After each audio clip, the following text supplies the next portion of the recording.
Aujourd'hui, je vais parler de what I think about what is called low-skill work. I put this absolutely in quotes because I don't think it's accurate, and yet it exists in its current form for a reason. Okay.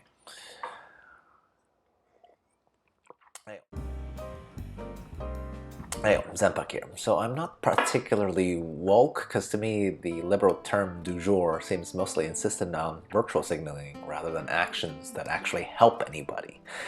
Case in point, this Vox article that I'll be kind of talking about, I'll link below in the description, right? Where the author complains about how we talk about essential workers, aka low-skill labor, and it's not just some reporter from a mainstream outlet, but also obviously AOC, who seems to lionize working as a waitress for some odd reason.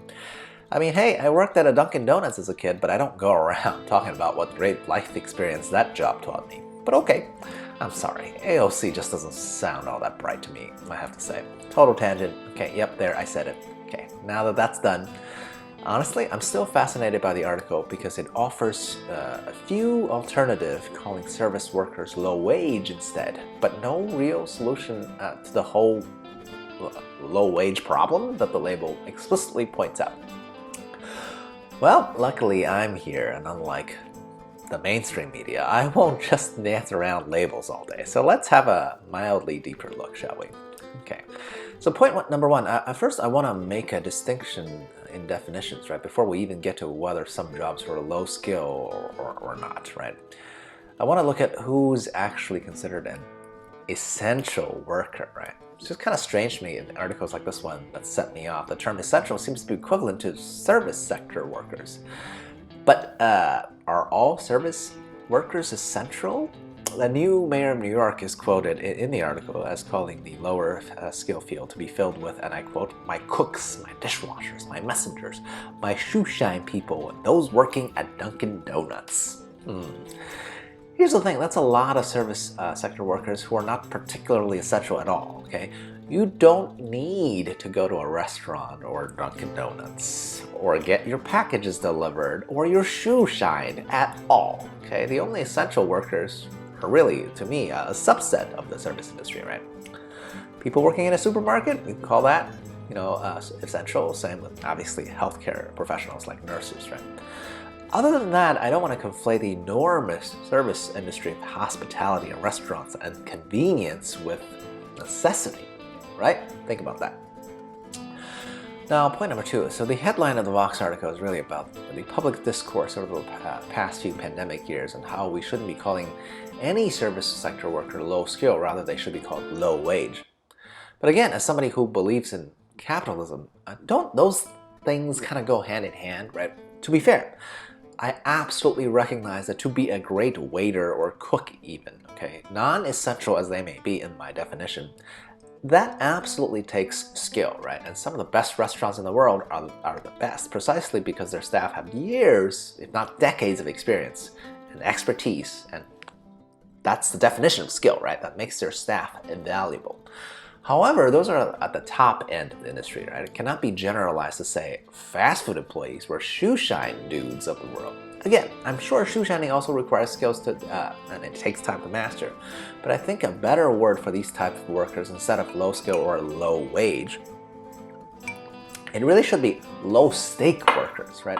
I can't comment on the skill, but the stake that they affect is really usually like a customer or a few customers at a time, and frankly, nothing major will happen if these workers make a mistake, right? If a waiter gets a wrong order, or a cook overcooks a steak, or a shoe shiner doesn't polish 100% of someone's shoe, the result is a nuisance, right? And not much else. And if, say, these jobs go unfulfilled for a significant period of time, that is definitely annoying, right? But only because the standard of service in a first world country like the US has been raised so high that we're expecting immediate and good service almost all the time.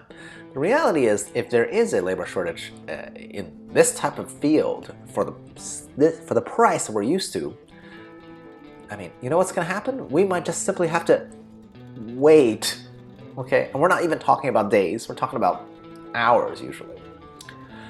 So finally, point number three, right? I want to talk about the kind of indignation in the tone of the article, right? Authors like this that talks about changing labels from low skill to low wage just seems to want to make the point that service sector workers are not in fact too dumb to do other types of work, right? And they're being suppressed somehow by wages that are the realms of rich people or something. But the reality is that wages depend on scarcity of supply, right? Because I'm a capitalist, and the reason low-wage jobs are low-wage is not because companies are evil or government is evil, but because these types of workers are doing this type of low-stake work that's really easy to replace, okay? I'm going to give you a personal example, right? I was a middle manager, right? The kind Dilbert comics would make fun of, and yet I was paid at least 10x what an average person makes in this country. Why? I mean, I have a bachelor's but no master's or even further education. I didn't use any super technical skills at my job, and I didn't get my employment opportunities. There's like a handful of them through nepotism either, right? I can say, well, I worked hard. I'm positive I did not work harder than someone slaving away in the back of kitchens at a busy restaurant in a major city, right? The difference is that I can think of only maybe a few hundred people like me in this country who could train the next version of me, because I was in a very specific field in advertising operations, right? I repeat, that's only a few hundred in the country. Okay, now compare that to a dishwasher or a cook at a restaurant, right? I mean, just spitballing here, but I'm pretty sure there's like 1 million people who can train and be trained in that type of work, right? Now, again, remember what I'm saying, right? There are hundreds that can replace me, so I'm not irreplaceable. Obviously, I'm not, because I left the job and I helped find my replacement for my old boss and friend. However, I know for a fact that my replacement was also expensive, because there just aren't many of us, right? And by the way, if we make a mistake at my old job, millions of dollars would be the difference, okay? So that's the stake between a middle manager doing somewhat technical work versus somebody in the service industry, right? So yeah, I don't claim that I worked harder. I don't claim to be more skilled, because that'd be like comparing apples versus oranges, right? Against a different field. But look at how many people and how quickly you can be replaced, and that's how you can tell whether this society values your work, right? The reality is that anyone can be doing service sector jobs for a variety of reasons, right? So I don't define people's potential based on their current occupation. However, if someone does have higher potential, then you should be doing something else, because service sector jobs, more or less, they're much more interchangeable than most other types of employment, and that's life, and that means it will always be poorly paid, right? Because you can be replaced very, very easily. Okay?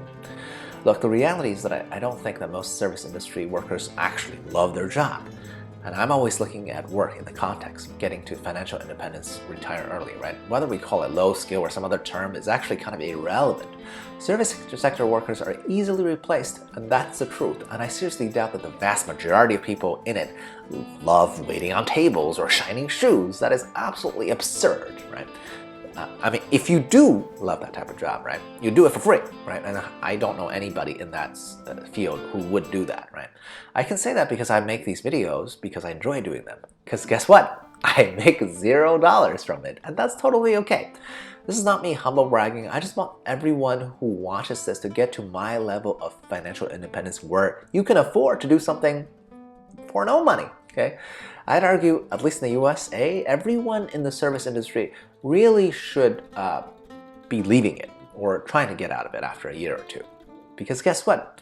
You need to do that by increasing your other skills, variety of skills, right? It doesn't necessarily mean going back to school, but does need to specialize. As in this world, that's what gets you paid, especially if you're not close to fire right now, right? If you're going to do a job for the money for a while, might as well pick something that is actually valuable to the society and harder for you to be replaced, right? That's the cold, hard truth, right? Unless you are, of course, a singular genius of some kind, right? Then, if you're, other than those people, everybody's replaceable, but at least we can all aim to be a little bit less replaceable than our peers, right? Have you thought about a career change, or have you had one, or more than one? Would love to hear your thoughts, comment, subscribe, like, share, and all that social media nonsense. Or whatever, okay? Cheers, à la prochaine.